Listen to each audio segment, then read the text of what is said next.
atrás, hein, Richard? Ah, que tá legal. Rapaz, acabei de chegar, desculpa o atraso, tô aí. Furou o pneu do carro. Tava subindo do Rio Ó, pra cá, pra Serra, furou o pneu. tá vendo? É bom que é com emoção.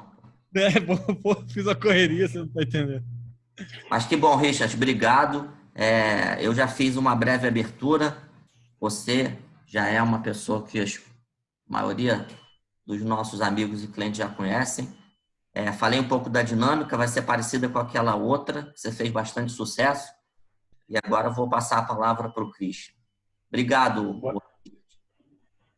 Boa tarde, Richard. Boa tarde a todos. Vou falar rapidinho da Rio, Richard, para logo depois a gente já começar aí a te bombardear de perguntas. A Rio nasceu no finalzinho de 2018, depois de nós deixarmos nossas carreiras corporativas em instituições financeiras. Trabalhamos durante mais de 26, 22, enfim, muito tempo, muitos anos nos bancos que estávamos anteriormente e decidimos pela transição de carreira e em criar a Rio, porque entendemos que o modelo de assessoria ao cliente poderia e pode ser melhor e mais eficiente. Então, a Rio atua com 100% de foco nos interesses do cliente, pensando e agindo, né, na maneira que a relação tem que ser boa para todos os envolvidos, começando pelo próprio cliente, é claro. Então, a Rio tem como valores a construção de relacionamento de confiança e de longo prazo com os seus clientes, com os clientes de suas famílias. Temos convicção de que nosso sucesso virá com a plena satisfação dos mesmos, né? E por isso buscamos a excelência na assessoria que prestamos, em todas as nossas relações, né? Hoje estamos no Rio, aliás, eu falo que hoje estamos no Rio há um bom tempo, mas a gente já está longe do escritório há 3 meses, mas ele está lá, né? Mas estamos em Ipanema e em São Paulo, na Vila Olímpia. Somos hoje 13 pessoas na Rio Investimentos, temos uma equipe muito complementar em suas competências, mas pessoas com valores similares, né? Acreditamos nos mesmos valores, isso é algo que não abrimos mão.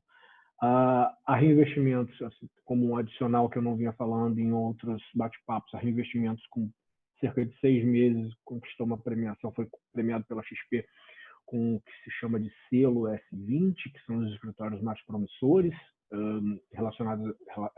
credenciados a XP. Estamos aí no ranking parcial do G20, que é o grupo dos principais escritórios que a XP visualiza como as principais operações credenciadas a ela. O G20 no ranking parcial até abril, o fechamento do ano é em maio, mas a gente ainda não teve o resultado, mas acreditamos que estaremos lá. Tá? Um pouquinho da Rio é isso. Tivemos algumas outras premiações também, mas fomos convidados para participar do IPO da XP em Nova York, nos orgulhamos bastante disso. Enfim, estamos aí apenas no início de uma longa construção. Antes de apresentar aqui o Richard, um breve disclaimer em relação à política. É sempre importante a gente falar que a Rio respeita a democracia e a opinião política de cada cidadão. Nosso interesse aqui é exclusivamente trazer conteúdo de qualidade para os nossos clientes e suas famílias. Tá? Então, vou apresentar o Richard. O Richard Beck é sócio analista-chefe de política da XP Investimentos. Foi durante 6 anos assessor da presidência e vice-presidência da Câmara dos Deputados, de liderança do governo e liderança partidárias. Da outra vez eu errei, mas agora eu vou acertar. Há 5 anos migrou para o mercado financeiro, da outra vez eu errei, ele me corrigiu. E liderando hoje a equipe de análise política da XP Investimentos do Brasil e Américas. Importante falar em Américas, que os Estados Unidos também a gente está bombando, né? E eu já queria aqui iniciar com a primeira pergunta para você, o Richard. A gente tem observado uma aproximação muito maior do Planalto com o Centrão. Já havíamos falado disso, mas parece que isso vem crescendo.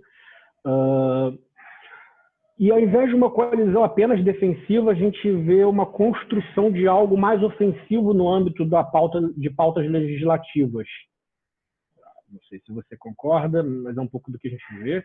E como vimos ontem, por exemplo, a aprovação do marco do saneamento, uma votação com uma aprovação muito expressiva. E eu queria perguntar a você como você vê o ambiente para a votação da reforma tributária, utilizando e ajustando o texto da PEC que já tramita na casa. Bom, enfim, obrigado, um prazer estar aqui com vocês de novo. Assim, indo direto ao ponto, essa formação dessa base, eu sim, vivi em Brasília, como você falou, minha vida profissional dos 20 aos 30 foi lá, né? Então, o que eu conheço, assim, primeiro contato com tudo, sempre foi no meio político. E, portanto, por origem, eu sempre acho interessante que o governo tenha base no Congresso, sabe? Quando não tem, é muito ruim. Teve duas experiências muito claras disso, que eu passei lá, a Dilma. Eu comecei lá no finalzinho do governo Lula, era tudo a mil maravilhas. Imagina, o Temer era o presidente da Câmara, o Lula era o presidente da República, assim, a política andava, né? Pode ter todos os outros questionamentos que tem, mas a coisa da política funcionava azeitado. E o Renan no Senado, enfim. Depois teve a experiência Dilma, que foi muito ruim, né, porque ela não tinha essa base no Congresso, mesmo quando teve ali nos primeiros 2, 3 anos do primeiro mandato, já era muito diferente do Lula, porque ela não era da política, né? Então era uma relação ruim.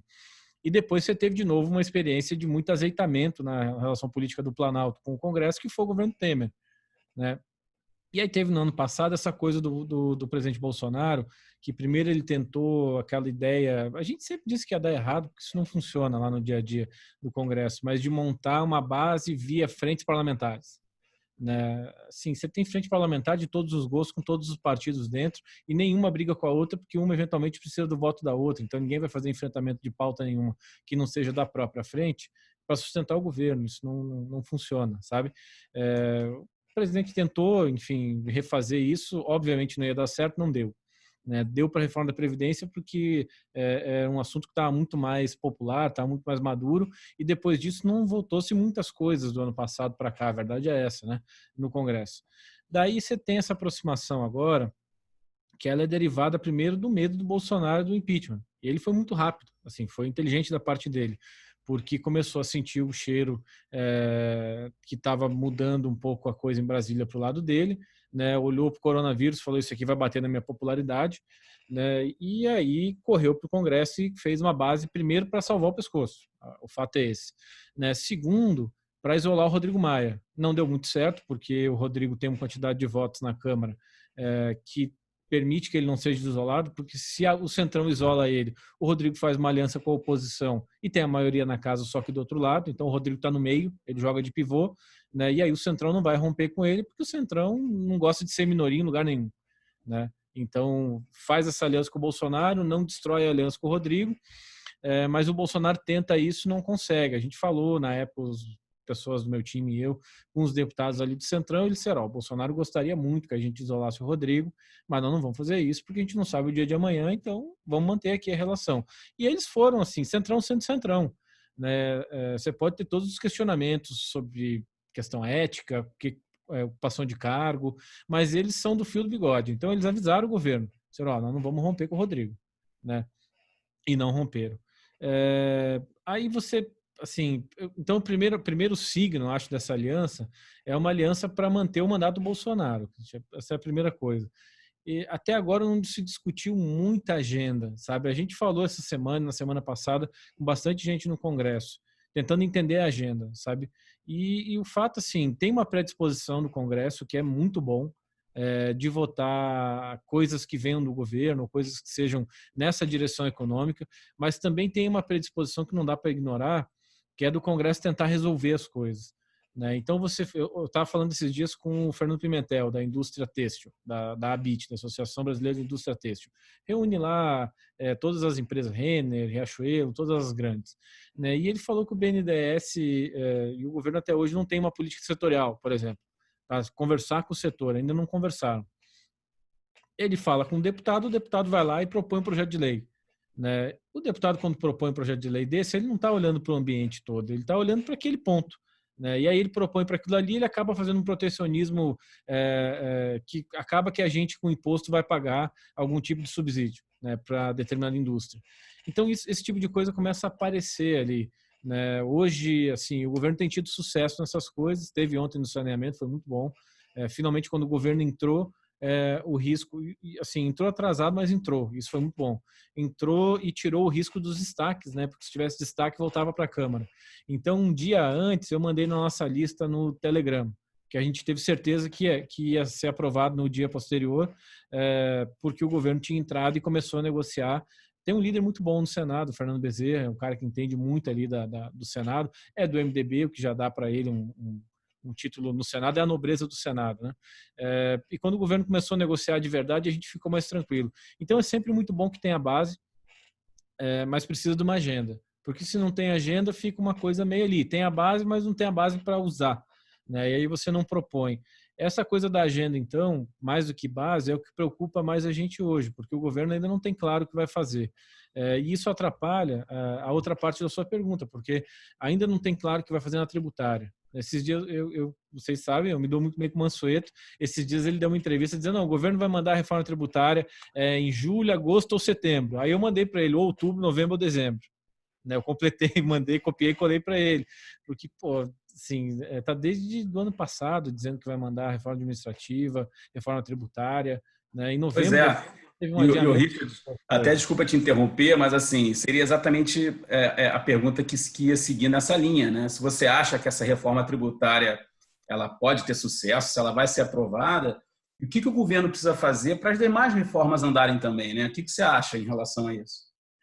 A reforma tributária, assim, o Rodrigo Maia quer avance, de qualquer jeito. Hoje ele falou de novo sobre isso. Ele quer que avance porque para ele é bom pelo legado, né? E político, enfim, olha para isso. E outra razão, as outras razões, né? É que o Rodrigo consegue falar com os empresários, e aí ele continua sendo uma referência importante para os empresários ali, para os setores, né? Que vai ter que negociar. Tem um outro efeito que é o Aguinaldo Ribeiro, que é o relator, que é o candidato dele, a sucessão dele mesmo. Então ele coloca o Aguinaldo de novo no centro do palco, ele coloca o Aguinaldo para aparecer. Isso para o Rodrigo é importante. E uma outra coisa que a gente tem percebido, que é esse discurso do Rodrigo diz, não, todo mundo tem que dar sua contribuição, tem setores que no Brasil são subtaxados. Ele está falando ali dos ricos, essa coisa toda. Eu nem acho que o Rodrigo vai ter condições políticas de avançar com uma coisa dessa. Quando ele fala isso, ele usa a reforma para fazer um gesto para o PT e para a oposição. Aí ele dá uma subrelatoria de uma coisa dessa para o PT e para a oposição, os caras ficam 2 meses fazendo discurso com isso, vamos taxar a grande fortuna, vamos fazer não sei o quê, reforma tributária. Então o Rodrigo fecha várias contas, né? E ele se blinda de ter que votar o que o Bolsonaro e o Paulo Guedes queiram, porque no fim das contas o Rodrigo quer ter uma agenda própria. Ele sempre trabalhou para ter uma agenda própria, às vezes é uma agenda do governo, às vezes não, né? E o Rodrigo, com isso, ele tem a reforma dele, né? Que ele quer uma proposta do governo, eu duvido que o Rodrigo queira. Ele vai parar de dizer que quer uma proposta do governo? Não, porque ele constrange o governo. Então, quando ele fala que o governo não mandou tributária, não mandou administrativa, ele sabe que ele está causando um problema entre o Paulo Guedes e o Bolsonaro. Porque o Paulo Guedes tem uma proposta de reforma administrativa na cabeça, né?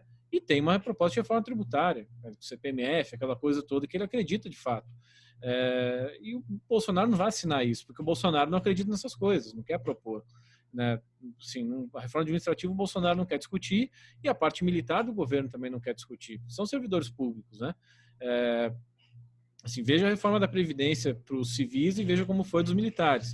Então, os militares têm uma outra visão sobre isso. Isso não vai. Assim, essas coisas muito dificilmente vão. O Bolsonaro já matou esse ano. Numa entrevista, poucos dias atrás, ele disse que esse ano o governo não manda mais essas coisas, porque tem eleição. Não é porque tem eleição, é porque não tem coesão dentro do governo para ter uma ideia. Então você tem várias ideias.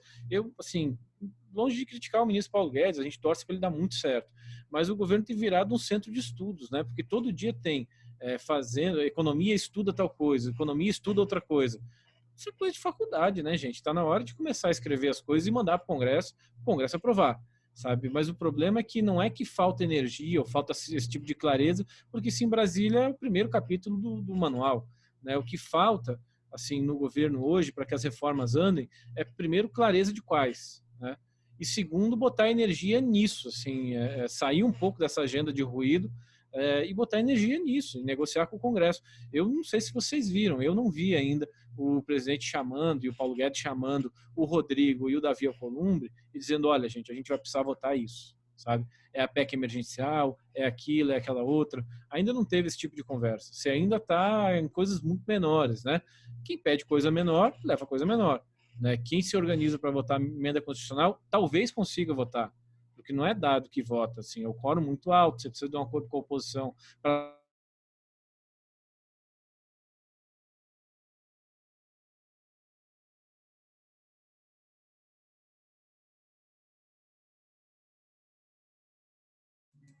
Acho que ele travou, né, gente? Vamos esperar um pouquinho.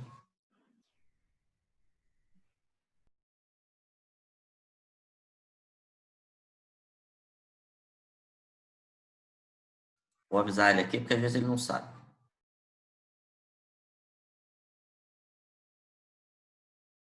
não há quem queira, além do Ministério da Economia, ouvir falar em criar imposto, e no Congresso é muito difícil criar imposto, tá? É muito improvável. Se for uma coisa no estilo da carteira verde e amarela, ok, você flexibiliza, dá uma coisa ou outra ali.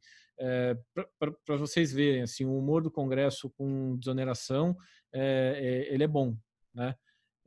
Ontem, assim, foi para o Palácio do Planalto a votação lá para vetar, o Paulo Guedes pedindo para vetar, para estender os subsídios até 2021. Então tem o clima no Congresso para desoneração, sempre tem. A coisa tem que ter uma compensação do outro lado, senão o Paulo Guedes vai tirar com uma mão, vai destapar um santo para cobrir o outro, porque você não tem dinheiro, né? E tem o teto para cumprir. Assim, uma coisa mais moderada disso, eu acho que é possível de fazer. No Congresso vota-se rápido. A coisa é o outro lado, né? Eu acho que desbalanceia um pouco. Se o Paulo Guedes propuser uma coisa com impacto, eu tenho muita dúvida que o Paulo Guedes vai cometer algum tipo de erro de cálculo, sabe? Vai propor aqui e não vai propor do outro lado. O problema é que é muito fácil o Congresso votar um e não votar o outro, né? Essas coisas, quando não vão juntas e casadas na mesma matéria, o Congresso diz, não, vamos votar isso aqui, a gente vai discutir melhor o outro tema. Ele não vota nunca. Então, mas assim, o que a gente vê do Paulo Guedes e mesmo do Palácio do Planalto, esse tipo de erro não é tão facilmente cometido, assim, nem por quem não é tão expert em política que nem eles, né? Mas, assim, tem chance, acho que é uma das saídas que eles vão buscar, mas hoje, na agenda do dia, o que a gente tem visto lá, o vetor mais forte é a infraestrutura, né, que o governo está buscando, e essa coisa da renda mínima para dar um amparo aí para quem está ganhando de R$600, porque senão vai ter problema, vai ter gente passando fome de verdade, né? E aí o governo, enfim, dá uma balança, o vento em Brasília fica mais forte, sabe? E eu tenho muito receio, então eu particularmente acho positivo esse tipo de assim, desacoplamento dessas políticas mais lento, porque esse tipo de satisfação popular gera muito populismo no Congresso. É muito mesmo. E aí todo mundo tem uma solução mágica e no final ninguém faz conta sobre a solução mágica. Os R$600 é isso, né? Paulo Guedes propôs 200, o Congresso propôs 500, aí o Bolsonaro propôs 600. Né? E agora ninguém sabe o que fazer com 600. Então, esse tipo de coisa tem que ter uma desacoplagem, porque senão você causa um problema e aí o populismo, assim, o nível de populismo aumenta muito.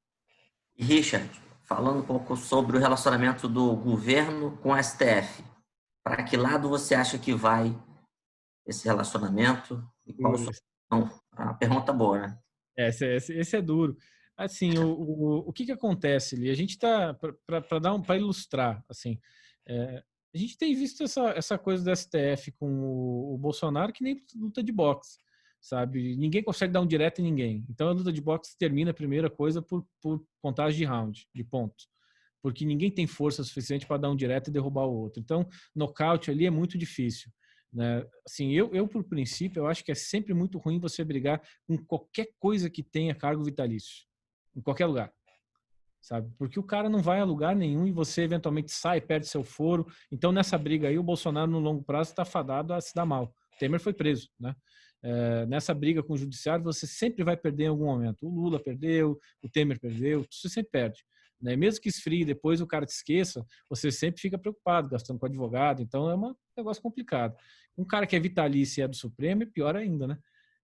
Então, assim, por princípio, eu já acho isso uma coisa complicada. Mas olhando para o dia a dia ali de Brasília, assim, tem alguma disposição, a gente tem visto, falado também na STF e tudo, tem alguma disposição de diminuir a temperatura, então de não ter operação toda semana, o STF não ficar indo muito para cima do Bolsonaro. É claro que tem diferenças, isso do lado do Alexandre de Moraes, né, mas do lado do Celso de Mello não está tendo muita conversa, até porque o Celso sai em novembro e ele vai concluir esse inquérito, está dando todos os sinais do mundo de que vai concluir o inquérito antes de sair, não vai deixar para o substituto que vai ser indicado pelo Bolsonaro, então ele não vai fazer isso, ele vai concluir aquele inquérito do Moro, né? O procurador Aras, assim, entre nós, assim, mas ele foi tentar mostrar serviço para o Bolsonaro, o presidente, e aí fez um erro jurídico tremendo, porque ele trouxe o Moro para dentro do processo. Então, quando ele intima, quando ele coloca o Moro e chama ele para depor e levanta aquela hipótese lá de denunciação caluniosa e tudo isso, o efeito prático daquilo foi trazer um cara que fez aquilo a vida toda, que foi tomar depoimento e saber como anda um processo, para dentro de um processo, sabe? Então, aquilo foi... Isso, sim, quem disse para a gente foi o Moro, agora, tem 2 dias. Então, o Moro está satisfeitíssimo com estar dentro desse processo, né? Então, tem esse vetor do Moro, que ele, de fato, ali vai continuar batendo nessa tecla, sabe? Não tem grandes expectativas, segundo a gente escutou dele, de que o Bolsonaro vai ter um grande problema. Nem parece ser muita coisa dele de dizer, não, eu quero derrubar o governo. Agora, ele não quer passar por mentiroso e na idade que todo mundo aqui tem, ninguém quer, né? Então, ele vai continuar ali no processo, vai continuar dando todas as provas que precisar e vai continuar atuando. E o Celso de Mello vai continuar tocando isso e ali botando fogo na PGR para a PGR ser rápida e na Polícia Federal para a Polícia Federal investigar. Esse é outro jab, sabe? Vai ficar dando jab, só que desse pode vir uma denúncia que nem a do Temer, sabe? De crime comum. Advocacia administrativa, alguma coisa nesse sentido, contra o Bolsonaro, né? Se acharem alguma evidência mais forte de que, de fato, ele queria mexer na Polícia Federal para proteger o filho, aqui no Rio de Janeiro, né? Um elemento perigoso desse processo é o Paulo Marinho. O Paulo Marinho levou, de fato, uma evidência de que, olha, tem alguma coisa ali que eles estão querendo na Polícia Federal porque estavam recebendo já informação privilegiada antes das investigações. Então, Paulo Marinho leva essa evidência. Então, Celso de Mello tem esses 2 pilares, ele não para. O Alexandre é mais do jogo. Então, ele vai acelerar o inquérito das fake news, ele vai continuar batendo na turma do Bolsonaro, vai continuar tentando ali destruir essa máquina nas redes sociais que eles têm, ou pelo menos limitar ela, ou botar medo, né? E aí, no financiamento é que é a chave, não adianta ficar brigando em público, porque esse pessoal, quando você briga em público, eles ganham mais seguidores, né? Então, não adianta, sabe? Mas ele está batendo no financiamento. Então, vai pegar ali um empresário ou outro, ele está indo atrás do dinheiro, vai achar coisa, sabe? E ali ele fica batendo nessa turma. Ainda não vimos ali na STF, desse lado, um avanço desses inquéritos, todos em direção ao Bolsonaro pai. Nem nesses no STF, nem no do Judiciário aqui do Rio, tá? Hoje o Flávio Bolsonaro ganhou, então deve dar uma esfriada, né? Ele ganhou foro especial, uma coisa assim aqui no TJ. Então deve dar uma esfriada, mas eu me dei o trabalho de ler as 87 páginas ali da acusação do Ministério Público e da decisão do Itabaiana, do desembargador aqui do Rio, do juiz, né? E assim, aquela coisa do Queiroz é um negócio que se o Ministério Público está trabalhando direito é cabeludo mesmo, é bem esquisito, sabe? Assim, tem troca de mensagem, tem os celulares da filha, tem celular assim, tem um monte de coisa, né? Tem evidência. O Queiroz é daquele investigado que é bom para o Ministério Público e ruim para o cara que está sendo investigado, porque ele escreve tudo, tira foto, é uma beleza, sabe? Produção de prova que ele faz contra ele mesmo, assim, o policial tem que trabalhar menos. O Richard, então assim, nessa linha de tudo que você falou, eu lembro que há 2 meses atrás você chegou a comentar que o impeachment estava um pouco muito frio ainda, né, em Brasília. Eu volto a te perguntar, você acha que qual é a sua visão em relação a isso agora? Seria uma pergunta, se esquentou, e em relação também à investigação sobre a chapa Mourão-Bolsonaro, né? O que você acha disso? Do TSE a gente não espera nada, não. É muito improvável que o TSE vá avançar. Os processos são muito fracos e, além de fracos, são, assim, em mérito, né? Eles são ruins também. Outdoor, tem um outro que é de uma página que o pessoal hackeou, pode ter sido o pessoal do Bolsonaro, que era aquelas ele não, que tinha 3 milhões de pessoas, 2 milhões e meio de pessoas, e aí colocaram o título ele sim, uma coisa assim, a favor do Bolsonaro. Era mulheres contra Bolsonaro, virou mulheres contra Bolsonaro. O Bolsonaro. E aí o Bolsonaro tuitou. Quem é que sabe se o cara, enfim, tinha alguma conhecimento disso? Devem ter chegado para ele, tem uma página aqui com um monte de gente. Ele, opa, vou mandar a pessoa entrar. Sabe? É muito difícil de provar que o Bolsonaro tinha alguma coisa por trás disso, e isso não derruba o presidente, até porque 2 milhões e meio de pessoas, não é isso que muda o resultado da eleição pelo gap de votos que teve do Haddad para ele, né? Então, assim, é muito difícil. O TSE a gente está olhando porque tem que olhar para o dever de ofício, mas não espera que venha muita coisa dali, não. Queiroz, fake news ou Moro ainda está muito longe e muito frio para proporcionar um processo de impeachment. Tá? Queiroz, eu acho que é a coisa mais, sim, é a ponta de lança mais afiada, sabe, que pode chegar contra o Bolsonaro em algum momento, né? Se as investigações continuarem, porque, assim, tem essas coisas do procedimental que eles estão ganhando na justiça até agora. Ganharam muitos habeas corpus, hoje ganharam mais um, né? Então, você tem atrasos na investigação, que é bom porque não explode agora, mas é ruim porque vai explodir mais perto da eleição. Isso tem um outro efeito, tá? Nós vimos agora, isso é uma coisa que a gente dizia desde a primeira vez que eles brigaram, e aí soltaram fotos dos procuradores chamando os caras de petistas, umas coisas assim. Vai vazar, né? Quando você briga com o judiciário ou o Ministério Público, uma certeza que você tem é que as coisas vazarão, fatalmente vazarão, sabe? De algum lado vai aparecer. Então isso vai continuar acontecendo. Tudo que nós vimos agora, um inquérito vazando, coisas vazando, tá lá, o cara vai ser preso, já está a imprensa na porta, né, o helicóptero, enfim, sobrevoando, isso vai continuar acontecendo. Assim, isso é suficiente para ter um impeachment? Eu acho que só se bater muito firme no Bolsonaro. Mas aí volta para um argumento que é da alternativa. Né? Com o Temer você tinha uma alternativa muito clara que era da política.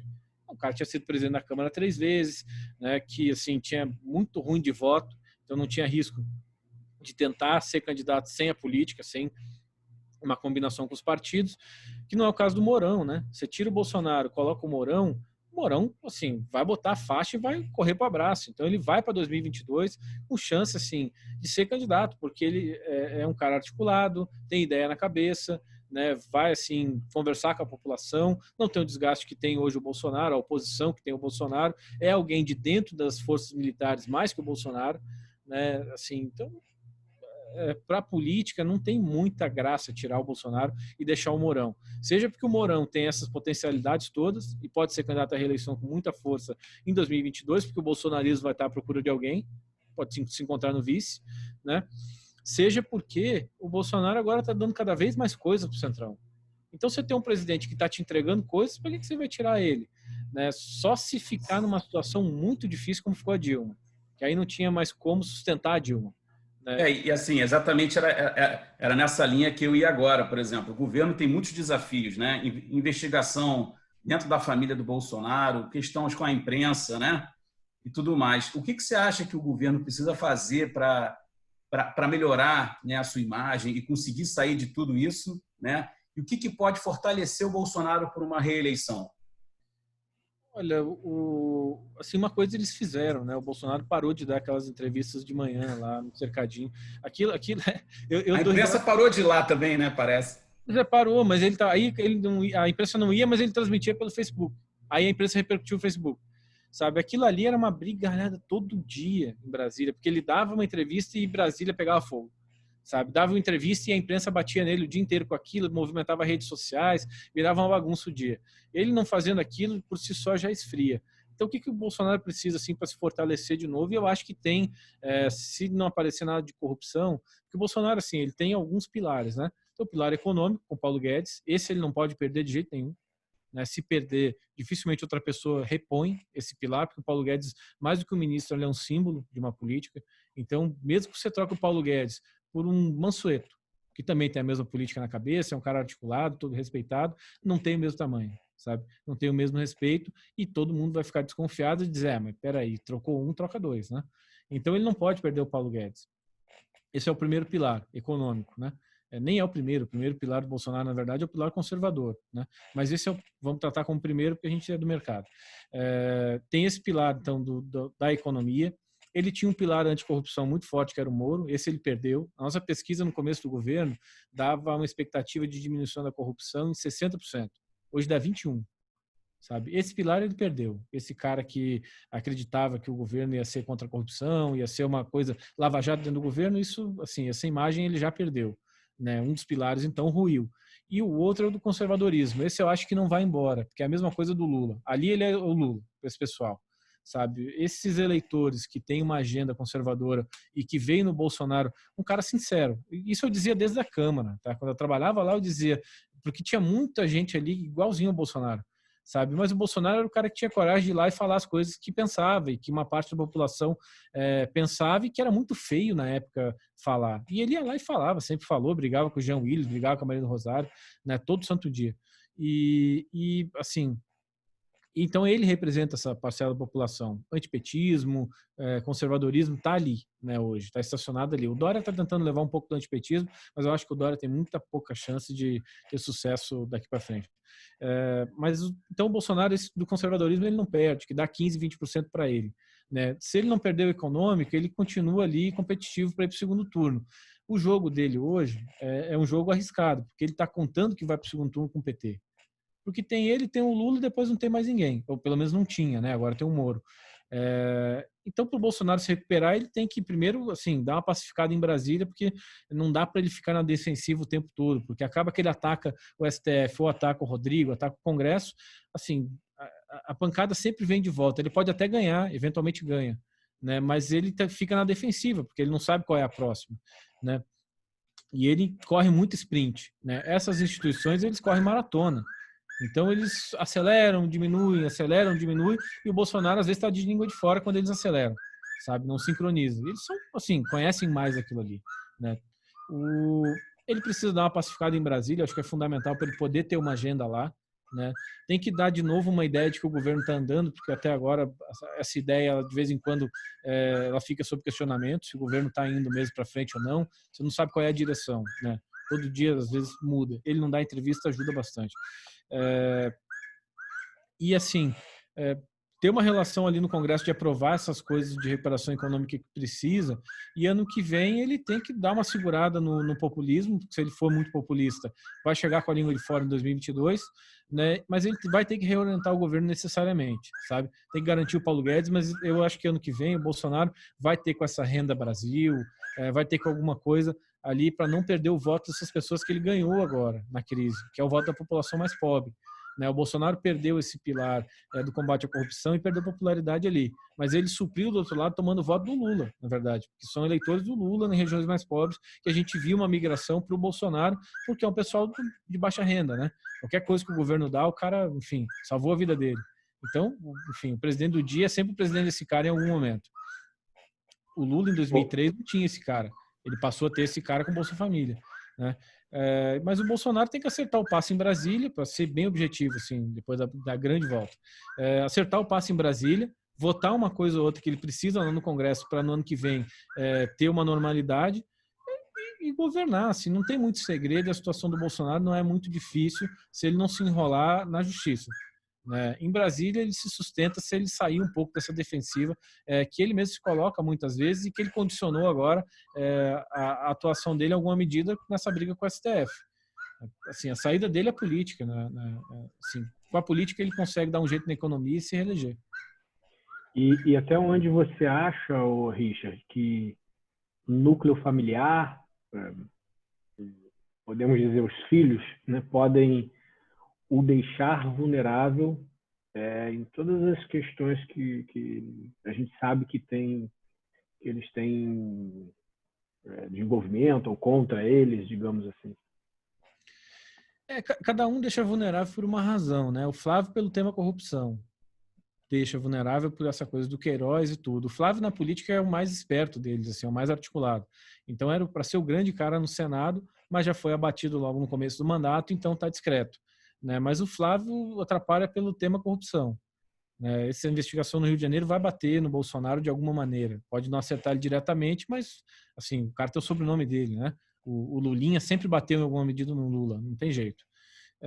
O Carlos Bolsonaro atrapalha com essa coisa desse olavismo das redes sociais. Ele anda mais quieto esses tempos, né? Teve problema também na Câmara de Vereadores, quase foi cassado, o pessoal ia abrir o processo de cassação contra ele, e está mais quieto um pouco, mas ele é instável, então é alguém que assim, é bom de arrumar confusão, sabe? Então ele atrapalha por isso. Ele ficando um pouco mais recuado como ele está agora, ajuda muito, sabe? Porque você diminui um pouco a tensão. É claro que também ele é uma das engrenagens mais importantes dessa maquinária de redes sociais que tem o Bolsonaro, então deve estar quieto também, porque, assim, está tentando ficar fora do holofote um pouco, né? Tem juízo. E o Eduardo atrapalha pela coisa internacional, porque ele tem mais influência na parte internacional do governo, ali, às vezes ele tem até mais influência que o Ernesto, dependendo do assunto. Né? E ele atrapalha porque essa coisa de China foi uma escorregada tremenda, né? A China já não estava com uma imagem muito boa por causa do coronavírus. Aí você orientar a militância do seu pai, que não é qualquer coisa, a bater na China todo dia, assim, em tempos de redes sociais, a embaixada da China está vendo tanto quanto eu estou, até mais. Né? E isso atrapalha também. Eles, assim, atrapalham, mas não matam, né? Não são eles que ganham a eleição para o pai deles ou perdem a eleição para o pai deles, não são eles que governam, deixam de governar para o pai deles. Né? Se o Bolsonaro mantiver a postura que ele tem com os filhos, ele no começo não tinha, ele mudou e acertou isso um pouco, ele saiu um pouco dessa influência. Né? No começo do governo, o Carlos Bolsonaro tinha senhas, né? O Eduardo ia para a reunião com o Trump e o Ernesto não ia. Então tinha umas coisas assim, meio sem pé nem cabeça. Ele acertou muito esse passo já. Né? O dia a dia de governo também vai te dando isso. E essa entrada dos militares ali no Palácio do Planalto com mais força, ela foi importante. Né, porque aí dá uma estabilidade ali. O Braga Neto é um general que atua muito na organização de governo, é um primeiro-ministro para dentro do governo, né, porque ele atua muito na organização, e atuando na organização, que o Onyx não fazia, até porque o Onyx morria de medo do Carlos Bolsonaro e o Braga Neto não, assim, você consegue organizar um pouco mais e naturalmente você vai blindando, porque aí você tem ação de governo e os caras não conseguem fazer qualquer coisa, né? Então isso ajuda, assim, eles são um problema, vão ser sempre um problema, como o próprio Eduardo Bolsonaro falou, filho, você não demite, então ninguém tem como afastar, né? São eles que almoçam domingo com o Bolsonaro, mas eu acho que o próprio Bolsonaro já conseguiu dar uma equilibrada nisso. Então, assim, o filho mais complicado, por incrível que pareça, é o que era para ser menos complicado, que é o Flávio. Porque o Flávio tem essa coisa do passado que aí já não tem mais muito controle, né? A coisa está sendo investigada. Mas, de novo, não são eles que dão ou que tiram a eleição do Bolsonaro, ou que dão ou que tiram governabilidade. Né? Uma outra coisa, assim, outro flanco que tem, são os processos contra o Eduardo na Câmara e o Flávio no Senado, o Conselho de Ética. Né? Toda vez que o Bolsonaro dá uma esticada de olho ali para a Câmara ou para o Senado, o Rodrigo e o Davi seguram o processo assim, diz, não esquece que eu posso abrir o Conselho. E aí ele tem que dar uma segurada, né? Porque senão caça o filho dele, o cara tá sem foro pra cadeia. E aí, assim, é um ponto fraco, sabe? Mas, assim, filho de presidente é sempre um problema. Só a Dilma que não tinha isso, né? E o Temer que o Michelzinho é muito novo. Mas, assim, filho de presidente é problema sempre, não tem jeito. Ô, Richard, e quais são os nomes que você imagina, ou você já tem algum estudo para a próxima eleição? Essa é boa. Essa é boa, porque apareceu o Moro, né? Antes não estava, assim, sempre teve muito potencial de voto, sempre teve uma imagem muito positiva, mas agora tem aparecido como um candidato, como um player, de verdade. E eu acho, assim, ainda falta muito para o Moro ser candidato. Só ter voto não te dá candidatura. Tem que ter a disposição dele, de apanhar muito na eleição, de bater nos outros, de fazer coisas que ele mesmo talvez reprove, sabe? Ser candidato assim, você pular no escuro, né? Mas o Moro tem um potencial de votos muito interessante, porque a gente tem medido... Esses dias saiu uma pesquisa na Veja que é muito parecida com a nossa. Né? O Moro tem seus 20% ali, 19%, que é muito parecido com o Bolsonaro. O Bolsonaro está girando 20%, 25%, o Moro gira 19%, 21%, né? O Lula gira mais ou menos isso, o Lula não sendo candidato, o Haddad cai para baixo de 15%, né? Então você tá, assim, pode ter um segundo turno Moro-Bolsonaro, que é um negócio meio que impensável no Brasil, porque você sempre teve um esquema de semifinal, né? 18 foi isso, assim, Haddad contra Ciro, né, Bolsonaro contra Alckmin. O Alckmin, vamos aqui ajudar o Alckmin dizer que ele chegou na semifinal, né? Mas tem esquema de semifinal, aí vai um azul e um vermelho para a final, que é o que o Bolsonaro está pensando que pode acontecer para ele, então ele arrisca um pouco mais, porque vai contra o PT, as pessoas não gostam, gostam menos do PT do que dele, e aí votam contra o PT, não necessariamente a favor dele, ele ganha no segundo turno. Então, para o Bolsonaro, o cenário dos sonhos é esse, né? O que está atrapalhando a vida dele, e ele já tinha receio disso desde dentro do governo. Tá? O que a gente sabe de lá, da turma dele, é que ele morria de medo de uma chapa Moro-Mandetta, por exemplo. Morria de medo. Quando o Mandetta e o Moro se aproximaram dentro do governo, ele ficou louco de raiva.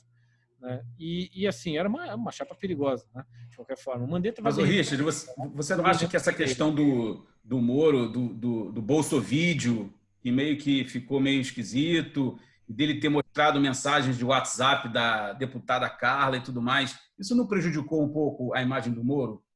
Prejudicou, ele perdeu assim uma boa parte da aprovação dele, mas ele tem um contingente de voto que é assim, é um pessoal que estava lá em 2018 com Joaquim Barbosa. A gente, quando o Joaquim se filiou no PSB, a gente começou a medir ele em pesquisa também. O Joaquim bateu 8, ia bater 10, ia bater 12, ia bater 15 com uma facilidade tremenda. Que tem um contingente de eleitoral que é o cara, é homem de grandes cidades, que tem alta renda e que assim tem a vida resolvida e alta escolaridade. Esse cara, geralmente, ele não está preocupado com saneamento, que foi votado ontem, ele não está preocupado com segurança, porque ele tem o segurança dele, o cara não está preocupado com o trânsito, ele tem helicóptero, esse cara está preocupado com corrupção, porque ele acha que paga muito imposto e o governo rouba ele, sabe? O governo, a política rouba. Então, um cara do judiciário, um perfil do judiciário, e o Moro, assim, tem um perfil até mais forte que o Joaquim Barbosa, ele leva esse eleitor muito rápido, sabe? Esse cara já estava com o Moro, apoiou a Lava Jato de olho fechado e não saiu dali. Então, o Moro tem ali seus 10%, tranquilo, né? E ele bate mais 10% do antipetismo. E, assim, ele também, se tem um cara que tem legitimidade para ser antipetista, é ele. Prendeu o Lula, né? Então, tem uma parte do antipetismo que foi para o Bolsonaro em 2018, mas que não está mais com o Bolsonaro, que olha para o Moro e na hora cola nele. Então, ele bate esses 20% com alguma tranquilidade. Ele não ganha a eleição mais com 80%, como poderia, porque a turma do Bolsonaro odeia ele hoje, né? É traidor, é aquela coisa toda que a gente vê em redes sociais com muita facilidade. Falou em Moro, assim, pancadaria pura no lado do Bolsonaro. E o PT, claro, enfim, não tem nem discussão com o PT, né? Mas do Ciro para cá, o Moro conversa. Esses dias a gente estava falando com o Paulo Marinho, né? E aí o Paulo Marinho é muito próximo do Dória, ele falou, não, o Dória está conversando com o Moro, para o Moro ser vice dele. Aí eu não falei nada, porque vão respeitar o Paulo, né? Mas eu olhei e falei, rapaz, onde é que já se viu? O cara tem 20% de voto, vai ficar ali na vice de quem tem 5%, que é do PSDB, que está cheio de problema, sabe? Achei meio sem pé nem cabeça, né? Então eu acho que o Moro, de saída, ele canibaliza o Dória não vai ter muito para onde se mexer, né? O Moro de saída, ele mata o Luciano Huck, porque o Luciano assim, é a grande derrota desse ano, né?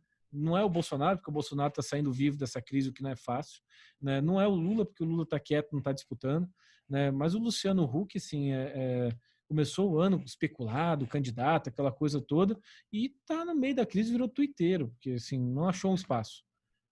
Antes ele estava vendendo coisa, liquidificador no intervalo do Big Brother, na Magazine Luiza. Agora ele virou tuiteiro de ONG. Parece que virou presidente de ONG, porque a agenda dele é muito ruim, assim, é uma agenda fraca. Né? É uma coisa meio Marina, sem a legitimidade que tem a Marina. E assim, a Marina teve menos votos que o Cabo da Ciolo, então esse definitivamente não é um bom caminho para seguir. E ele mata o Luciano Huck de saída. Eu acho que assim, o Moro, claro, vai passar por mais dificuldades, as pessoas vão bater nele sem cerimônia, né? Vai apanhar da esquerda, vai apanhar da direita, mas ele é alguém que é a novidade do cenário eleitoral.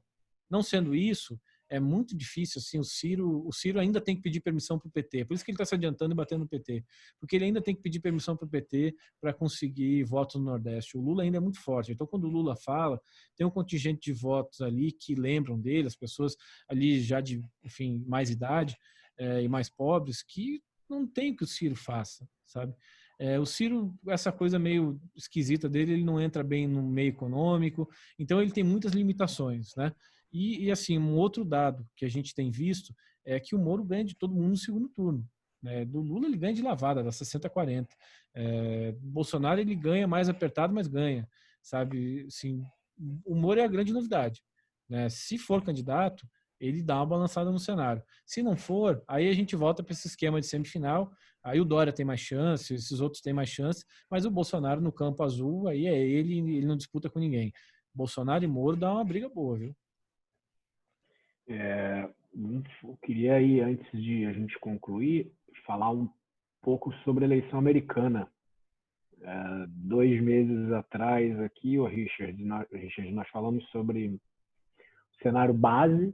O seu cenário base era a vitória do Trump. E de 2 meses para cá, muita coisa aconteceu, né? E a gente vê hoje nas pesquisas, em bolsas de apostas que tem lá, a gente vê até em uma série de discussões que, inclusive, se fosse hoje a eleição, o Biden levaria, e me parece até, me corrija se eu estiver errado, acho que precisa de 270 delegados, teria 287, não é isso? E parece que essa curva vem se acentuando ao longo das últimas semanas, né? Então, eu queria perguntar para você se o seu cenário base ainda é a vitória do Trump. E o que você acha que... Até onde você acha que... Porque hoje a gente está, se não me engano, 131 dias, né, da eleição americana, né? E alguma coisa assim, 130, 131. E o que você acha que ainda... Caso o Trump volte dê a volta por cima, e o que ele precisa fazer para isso, né? Olha, assim, eu ainda acho que o Trump tem muita chance de ganhar. Até porque, assim, meu cenário sempre foi: o Trump ganha a eleição ou ele perde a eleição. Né? E ele tá jogando fora a eleição dele, assim, tá se esforçando bastante. Essa coisa de pesquisa nacional dos Estados Unidos, eu olho porque você tem que olhar, mas o voto popular lá, no fim das contas, não vale muito, né? O que vale são os delegados. Então a gente tem olhado para esses 5 estados, os swing states, né? E ali o Biden está com vantagem sobre o Trump em todos hoje, né? Mas não é uma vantagem muito significativa, né? Eu acho que tomar pesquisa agora, ela serve como um bom termômetro, né? Mas ainda não tem campanha, ainda não começou de fato a coisa a andar. Um dado interessante desses dias é que o Biden está arrecadando mais que o Trump. O Trump está gastando mais que ele, né? E ele está arrecadando mais que o Trump. Isso é um sinal de que, enfim, os grandes doadores estão começando a se mexer em favor do Biden. Ele não empolga muito, é um candidato meio ruim, né? Ele é meio fraco. Mas, assim, a campanha dele está agressiva contra o Trump, começou esses dias, está batendo o Trump bastante, assim. Nível aqui pior do que nível Brasil até. E estão batendo bastante. E eu acho assim, o Trump está começando a entregar o caneco, sabe? Está começando a perder essa eleição por erros assim no coronavírus, erros até meio grosseiros, né? Você não espera que o presidente cometa. Né? Tem uma coisa no Texas, eu acho que é o grande estado que a gente está dando atenção agora, né? Seja porque muitas das medidas do Trump estão batendo no Texas agora nessa recontaminação, na subida de casos, seja porque do lado econômico também não está indo muito bem. A coisa do shale gas lá bateu muito forte, o Trump não ter conseguido segurar aquele acordo na OPEP e a Arábia Saudita ter danificado a indústria do shale gas como danificou no Texas, isso bateu muito no Trump, até porque muitos financiadores do Trump são dessa indústria no Texas, então ele perdeu ali muita gente. Né? E o Texas é um estado que já, enfim, quase elegeu um senador democrata, que é assim, uma heresia para o Texas, historicamente. Né? E assim, é o estado que a gente está dando atenção. Se virar ali, de fato, aí a eleição começou a ficar ruim para o Trump. Eu acho que hoje o Biden tem mais chance de ser o presidente. Agora, a eleição ainda está mais para o Trump. Ele tem todo o potencial ainda de virar isso, né? Ele só tem que se acertar mais, porque assim, se ele continuar errando, aí a gente faz a live daqui 2 meses, eu digo para vocês que o Biden vai ganhar. Porque se o Trump continuar nessa maré ruim, assim, essa coisa do Bolton esses dias também é muito agressivo contra ele, é bastante, o livro parece que bate muito, assim, fala coisas que todo mundo desconfia, né? O cara não sabe nada de política internacional, que é um negócio que ele só faz para ele mesmo. Agora, eu acho engraçado as pessoas ficarem surpresas que o Trump é egocêntrico e não entende de política internacional. Assim, surpresa para quem? Né? Ele fala em público, assim, você vê ele falando em público, ele é extremamente egocêntrico, acho que com muita gente da televisão né? Extremamente egocêntrico e assim, não entende muito de política internacional e usa isso a favor dele tanto quanto pode. né? Nunca vi ele dizendo que ia fazer em contrário, nunca vi ele tentando dourar essa pílula, sinceramente. Então, tem uma surpresa de alguém tão próximo a ele escrever, mas isso é uma coisa que, assim, todo mundo já devia, em alguma medida, saber. O Trump ainda tem muita chance de ganhar, né? Acho que essa coisa do Biden ganhou um momento, é bom para ele que ganhe agora, só que está ganhando muito antes. E tem os debates, né? Eu acho que nos debates o Trump, agressivo como é, e bom debatedor, porque ele é bom assim nessa coisa de câmera, de falar, eu acho que ele vai bater muito no Biden, e isso conta nos Estados Unidos, né? Uma outra coisa, assim, são os erros de campanha que você comete e cometeu na hora certa, né? Esse discurso, a reinauguração da campanha, que foi com pouca gente lá, não sei se vocês viram que foram grupos de K-pop, aquele pop coreano, que pediram o ticket para entrar na convenção, lá no discurso do Trump, e assim, não foram, né? Fizeram de sacanagem. Né? Esse tipo de erro de campanha, assim, acontece, é normal, mas é coisa de segunda divisão. Então, o Trump vai ter que dar uma reforçada nessa campanha para não acontecer mais esse tipo de coisa, porque isso pega mal, né? Fazer um discurso vazio, essa coisa dá uma ideia de que a campanha está fraca. Eu, sinceramente, acho que o Trump ainda tem mais chance de ganhar, mas ele tem perdido mais a eleição para o Biden, que é, assim, vai ter ainda uma atração grande. A gente falando com as pessoas lá, enfim, dos Estados Unidos, do mercado, enfim, dos nossos clientes também, as pessoas estão achando que o Biden pode dar um pouco de calor no Trump, mas ainda não tem uma grande virada. E assim, tem uma interpretação dos mercados, para terminar esse ponto, de que o Biden poderia ser pior para o mercado, porque é uma coisa muito parecida com o Trump na eleição passada, né, de que a Hillary era a deusa do mercado e que o Trump poderia ser um problema. Depois foi bem ao contrário, né? O Trump acabou, enfim, o mercado só subiu, S&P, enfim, não teve problemas. Sinceramente, qualquer país que jogue $1 trilhão na sua economia, o próximo presidente pode fazer o que no curto prazo para piorar? Sabe? Essa economia dos Estados Unidos vai melhorar, não tem jeito. Tem $1 trilhão na economia, né? Assim, não tem como. Uma coisa que o Biden gera medo é essa coisa do discurso de que tem que aumentar os impostos sobre os mais ricos. Mas tem que passar no Congresso, aí tem os lobbies, sabe? O Obama não conseguiu destruir 100% do Obamacare. O Biden também não vai conseguir fazer, do outro lado, um grande aumento de impostos, uma grande revolução nesse campo, sabe? O que muda é a importância que o governo dá em termos internacionais. Acho que eles passam a brigar com a China, os democratas. Essa briga com a China não para mais. Eles passam a brigar por outros temas, né, por direitos humanos, por coisas que são mais importantes para os democratas, né, e assim, sai essa barganha que o Trump faz, parece que está negociando uma empresa, não é um país que tem relações multilaterais, e volta um pouco dos canais oficiais, embaixada negociando com embaixada, essas reuniões bilaterais funcionando com mais normalidade. O Peter Navarro não vai falar meia-noite e 55 que ele acabou o acordo, e aí 5 minutos depois ele diz que não, peraí, não era bem assim. Isso acaba um pouco, isso se tira um pouco dessa instabilidade, mas olha, é muito difícil ter uma grande mudança de um governo para o outro lá nos Estados Unidos.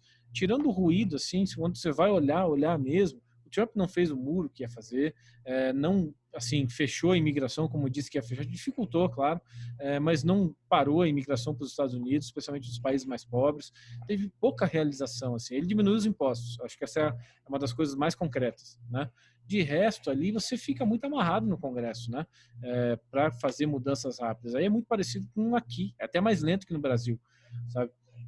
Então, os mercados estão vendo essa coisa do Biden, então com mais receio, porque eu acho que o mercado tem que ter alguma história para correr atrás. Mas quando você vai quebrar mesmo e olhar para as campanhas e olhar para os dois, o Biden era o vice-presidente do Obama que terminou de tirar os Estados Unidos da crise de 2008. Então, ele compartilhava daquela política, sabe? Vai fazer diferente agora por quê? Eu acho muito assim, claro, não são a mesma coisa, sabe? Você tem diferença de como se vê o fiscal, como se vê imposto, como se vê imigração, como se vê vários pontos. Mas no final, assim, as zonas cinzentas são muito grandes entre os democratas e republicanos, principalmente Trump e Biden. Que bom, que Richard. Ótimo. É ótimo. Richard, a gente está chegando na 1 hora de live para a gente ficar dentro do tempo. Você é muito agradável, o tempo passa rápido. Eu te pedir para deixar uma mensagem final para os nossos clientes, por favor, de otimismo de preferência. Não, assim, a gente eu tenho muita relutância em ficar nos polos, sabe? Eu tenho problema com radicalização das coisas em geral. E eu acho que para o meu trabalho também. Então, é muito difícil você dizer que está pessimista com o Brasil ou que você está otimista com o Brasil, sabe? Você nunca tem elementos suficientes para nenhuma das duas coisas. É muito difícil mesmo, né? Você teve poucos momentos que dava para dizer estou pessimista com o Brasil, ali no governo Dilma, e isso durou pouco também, porque logo você estava com uma postura mais construtiva, porque o impeachment era uma realidade, sabe? Então, se o Brasil te oferece poucos elementos para você radicalizar muito na análise, né? A gente, assim, tá cauteloso, né? Mas porque Brasília está muito desorganizado, né? E Brasília dificilmente entrega as coisas no tempo e no tamanho que precisa, né? A nossa crise agora é uma demonstração disso, né? Você está demorando. Brasília, assim, em geral, né? Sem culpar A ou B, mas falando da estrutura de como Brasília é feita, de como aquilo funciona. É feito para isso, para ser lento e para ser menor do que a necessidade real, às vezes mais distorcido que a necessidade real está precisando, ou pregando, ou necessitando. Mas a gente é construtivo, assim, porque quando você olha para o Congresso, não tem uma mudança de postura. Então, o Congresso, com essa crise, não virou um Congresso populista que quer sair distribuindo dinheiro de helicóptero. Acho que não é o caso, né? Claro que precisa de uma orientação do governo, né? E esse é o outro ponto que não deixa a gente ficar mais positivo ou mais contente com o que está acontecendo, porque o governo está muito desorientado. Então, você tem uma briga no governo por visões econômicas, você tem o presidente com dificuldade de dizer o meu governo vai fazer isso, né? Ontem foi muito sintomático, assim. Quando aprovou o saneamento, o presidente parou ali rapidinho na frente do Palácio do Planalto, da Alvorada, e estava muito feliz porque a Câmara tinha aprovado a alteração da carteira de motorista. E não disse uma palavra de saneamento. Então é muito difícil quando você não tem esse tipo de direção, sabe? Assim, ele podia ter falado das duas coisas, mas o que está na cabeça do presidente é a carteira de motorista, não é o saneamento, sabe? Assim, se eu vejo, o Congresso também vê isso. Então a gente não consegue ficar mais positivo por causa disso, porque as reformas, elas até podem não sair da agenda, eu acho que dificilmente o discurso sairá. E isso para o mercado vai ser importante, porque o mercado precisa de uma história, né? Então o mercado vai ficar com essa história e a reforma vai, qual vai, como é que vai, né? E o Rodrigo vai tocar a tributária, então isso ajuda a gente a contar uma história também. Então dá para você ficar construtivo? Acho que dá. Sabe, Brasília vai oferecer poucos elementos assim de carrinho por trás, grosseria, cartão vermelho, sabe, de dizer não, o Brasil deu errado, peraí, deixa eu fazer outra coisa, né? Mas também não vai oferecer de dizer, meu Deus, viramos a Suécia, estamos todos loiros do olho azul. Acho que isso também é muito exagero, né? Vai ser essa coisa meio mais ou menos uma recuperação que às vezes vai parecer um pouco melhor, às vezes ela vai parecer um pouco mais lenta, mas eu acho que recuperação de alguma maneira, sabe? Assim, o perfil desse Congresso, seja as pessoas novas, seja as que já estavam lá e foram reeleitas, sabe? Isso tem muito a ver.